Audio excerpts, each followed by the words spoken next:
మళ్ళీ మళ్ళీ అవే నేరాలు పట్టుబడుతూనే ఉంటారు. జైలు నుంచి బయటకొచ్చి మళ్ళీ నేరాలు చేస్తూనే ఉంటారు.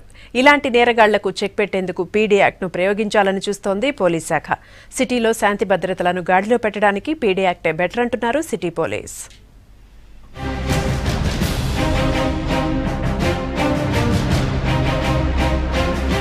హైదరాబాద్ సిటీలో పెరుగుతున్న జనాభాతో పాటు నేరగాళ్ల సంఖ్య పెరుగుతోంది. సిటీని అడ్డాగా చేసుకుని నేరాలకు పాల్పడుతున్నాయి క్రిమినల్ గ్యాంగ్స్. మోసాలు, రౌడీయిజం, భూ కబ్జాలు, ఇల్లీగల్ యాక్టివిటీస్ కి పాల్పడుతున్న నేరగాళ్లు శాంతి భద్రతలకు భంగం కలిగిస్తూ పోలీసులకు సవాల్ విసురుతున్నారు. అయితే సిటీని సేఫ్ అండ్ సెక్యూర్ గా తీర్చిదిద్దేందుకు ముందుగా క్రైమ్ రేటును తగ్గించడంపై పోలీసులు ఫోకస్ చేశారు. అందులో భాగంగా సిటీలో నేరాల నియంత్రణకు సీసీ కెమెరాల ఏర్పాటుతో పాటు నిరంతరం నేరాలకు పాల్పడుతున్న క్రిమినల్స్ పై స్పెషల్ ఫోకస్ పెట్టి పీడీ యాక్ట్ పై జైలుకు పంపుతున్నారు.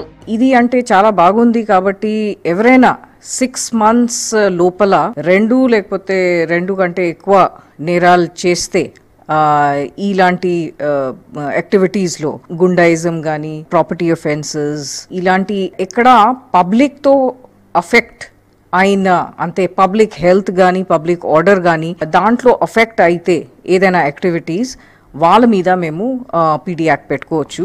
దోపిడీలు, దొంగతనాలతో పాటు అసాంఘిక కార్యకలాపాలు చేస్తున్న నేరగాళ్లు అరెస్ట్ అయిన వెంటనే బెయిల్ పై బయటకొస్తున్నారు.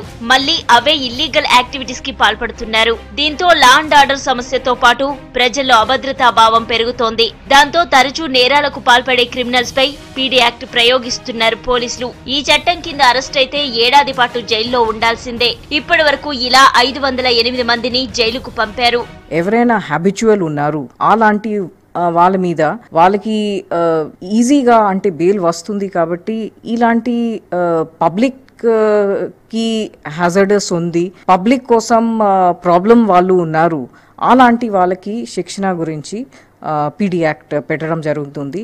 దాంట్లో అట్లీస్ట్ 1 year వాళ్ళకి బెయిల్ రాదు. ఇప్పుడు ఆల్మోస్ట్ 508 ఇప్పుడు పీడీ యాక్ట్లో మేము పెట్టాము. అండ్ ఎక్కువ అంటే గుండాస్, తర్వాత ప్రాపర్టీ ఒఫెండర్స్ కి ఆల్మోస్ట్ 250 దాకా వాళ్ళకి పెట్టడం జరిగింది. క్రైమ్ కంట్రోల్ కోసం పోలీసులు తీసుకుంటున్న నిర్ణయాలను నగరవాసులు సమర్థిస్తున్నారు. క్రైమ్లెస్ సిటీగా హైదరాబాద్ ను మార్చాలని కోరుతున్నారు.